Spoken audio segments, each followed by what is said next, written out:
Welcome back to another video, you guys. You clicked on this video because you probably want to know whether or not a 335i or N54 for that matter is reliable. This video is going to answer your questions. And just to save you some time, I'll tell the answer. It's yes, but no. I'm going to go over how much money I've spent on parts in this car, just maintaining it. I'm not going to include wearable maintenance items like tires, brakes, or oil changes, because these are really a given for any vehicle. But what I am going to go over is anything that's broken or I've had to fix to keep this car in great running condition. I'd also like to thank our sponsor today, which is the like button. So if you could go ahead and just hit that like button. And if you're out there looking to go get a 335i, be prepared for it to be mechanically neglected, because a lot of people, they like to drive them, but when it comes to taking your car in to get fixed, the parts aren't necessarily expensive, but the labor is where it gets you. So I'm going to go over now all the parts I've changed on this car. I bought this car with just under 200,000 kilometers. I've driven it for about 30,000 kilometers. I'm also going to go over what the labor would cost if I had to take this car in to get it fixed every time it had to get fixed. First thing I got plagued with by this car was coil packs and spark plugs. Really typical, no big deal. Whatever, that was $250. Labor is going to be about 1.5 hours to do all that. That was simple enough. I also had a intermittent misfire in my cylinder number 4. So I went ahead and bought a set of Index 12 injectors. Those were used. I just didn't want to deal with any problems. I paid $750 for used Index 12 injectors, which is a really good deal. Those usually cost you about $2,000 new. I had to buy a water pump for $300. Water pump was leaking. No big deal. I bought the plastic OEM water pump. I learned the hard way that you should not buy the shitty plastic OEM parts that come factory on this car, because they're just going to break multiple times and you will end up spending more money and time when you should have just done it right the first time and bought the upgraded aftermarket part. So after replacing my plastic water pump 3 times under warranty, that cost me $300, but I ended up forking out another $500 for a full metal water pump. In total, that'd be about 12 hours of labor. Also threw a thermostat in there. No labor on that because that's basically part of doing the water pump job.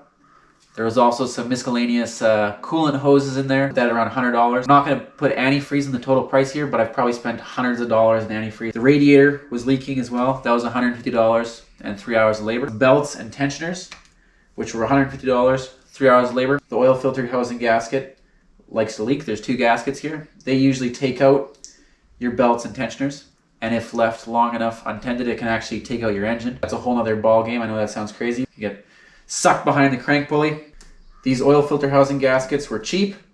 They were 20 bucks, but there was also a coolant adapter I had to buy, some antifreeze. That was about $40 and also 3 hours of labor. Your typical valve cover gasket and valve cover assembly. Mine was cracked.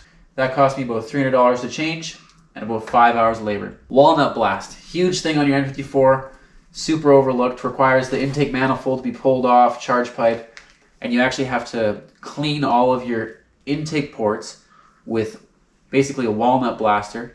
If you don't know what that is, I'm just going to do a quick explanation. Because these engines are direct injection and the fuel is getting sprayed directly in the combustion chamber, your intake valves aren't being cleaned off by fuel, because on most cars they're port injection, so your fuel is getting sprayed directly in the intake manifold, which is then cleaning off your intake valves. I happen to get a walnut blaster gun for about 50 bucks, some media shells for about 80 bucks, then the gaskets I needed. All in total for the walnut blasting cost me about 150 bucks. Labor cost wise, that was 6 hours of labor. It was a really big, dirty, disgusting job. And that is really it. Total in parts cost me $2,770. In the grand scheme of things, to get this car from mechanically neglected to now is actually quite cheap.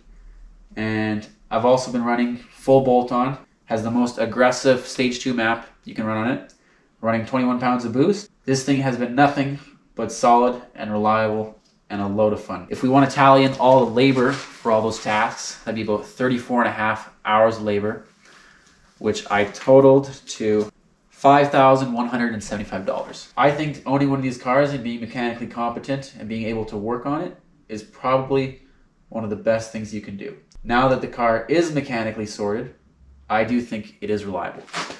During my first, roundabouts with this car, do I think it was reliable? No. No, it was kind of a basket case, but it was neglected.